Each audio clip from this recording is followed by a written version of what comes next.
When constructing a story about an OP character, you have two choices to go about it.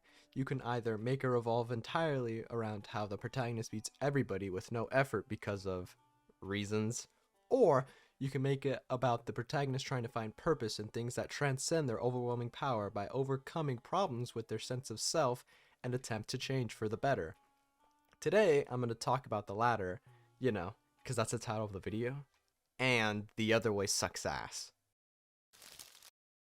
Anyways, in Mob Psycho 100, we follow a middle schooler named Shigeo Kageyama, aka Mob, who, although is an Esper with insanely strong psychic abilities, is very socially awkward and has trouble expressing his emotions, since they are linked to his psychic abilities and have past trauma hurting his little brother Ritsu due to losing control.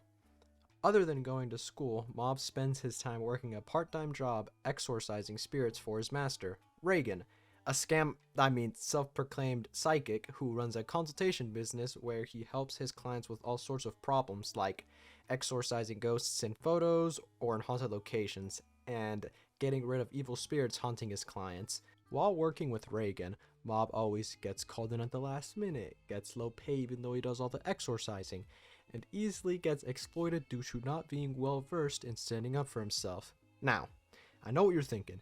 This dude Reagan's just a douchebag scammer. And to that I say, yes, he is.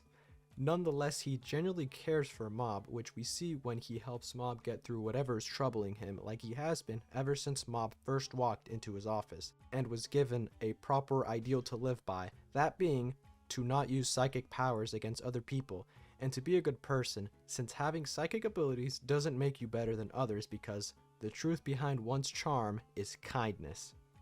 Overall, Season 1 entails Mob trying to change for the better, but he's constantly getting bugged by people who are trying to ruin his vibe.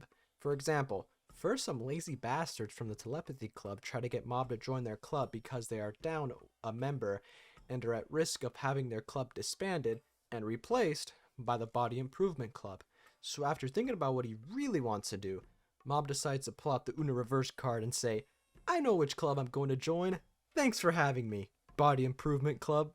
The next day after, Mob defeats a religious cult ran by an evil spirit named Dimple because he cheated at a milk try not to laugh competition.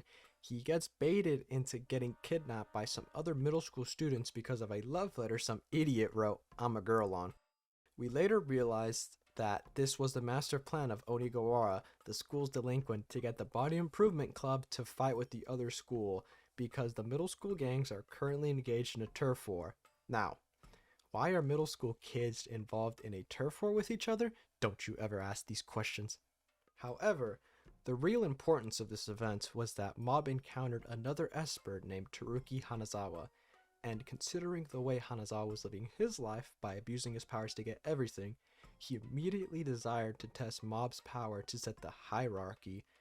This caused a clash of ideals since Mob promised not to use his power against people, and in the end, Mob became unconscious and caused another accident. Once he wakes up, he realizes that he failed to change and use his powers against a person, leaving him feeling nothing but grief. Regarding Season 1, I liked the One Punch Man vibes I was getting from it, but didn't think it was entirely realized. My main issue with the first season was that at parts it felt disjointed. For example, one moment we would be seeing a big character moment for Ritsu, like when he was going on about having obtained a bigger world after getting high off of his newly awakened psychic powers. Then in the next moment, we would see Mob trying to get conned into buying this ugly ass vase. It's pretty random. Quite frankly, I didn't see it as a big issue because it is funny seeing Reagan pull up and be like, ow, ow, ow. That pat on the shoulder broke every bone in my body. That'll be $10 billion in repairs, please. Honestly, Season 1's worth watching just for the genius that is Episode 12. Season 2, on the other hand, is like, boom! Right off the bat, Mob's like, fuck all that trying shit, I will change. Unfortunately, this knockoff Sensui from Yu Yu Hakusho, who was possessing a daddy's credit card type bitch, makes Mob live in a simulation of hell for 6 whole months. On the brink of snapping, Dimple busts Mob out of the illusion and reminds him of the people that are waiting for him. At this point, the author opened the floodgates and was like, You thought my show sucked dick, didn't you? Well, how about now? Here's the change in Mob that you've been waiting for, and his newfound courage will pave way for Mob to find a purpose for his powers, which is to save people, even the ones who's treated him like trash in the simulation. Then, they hit you while you're down, with this episode 19 curveball which fully got me on board the Mob train. But, before I go on, spoiler warning, because this is one of those things you want to see for the first time yourself, and I can't not talk about this.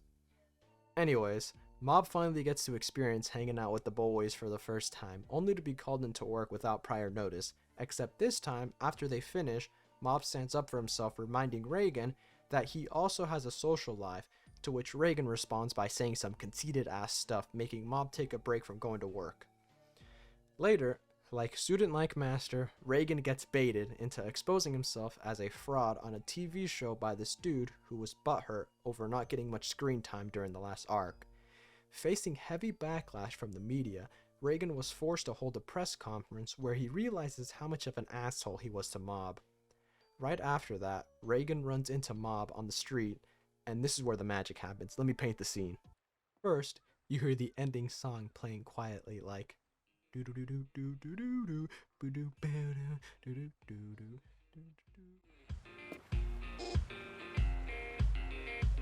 お前なんで来たの？なんとなく。早くこの場を離れようぜ。しばらく駆け回るぞあいつら。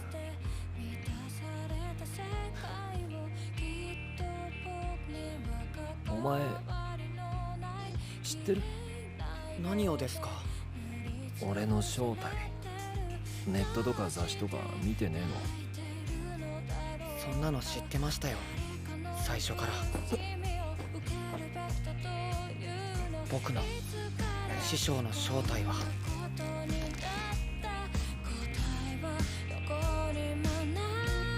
いいやつだ。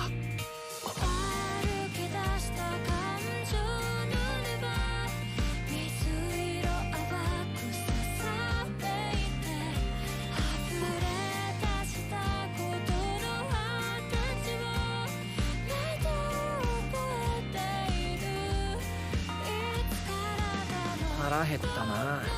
ラーメンでも食って帰るか。はい。あ、そういえば師匠、誕生日おめでとうございました。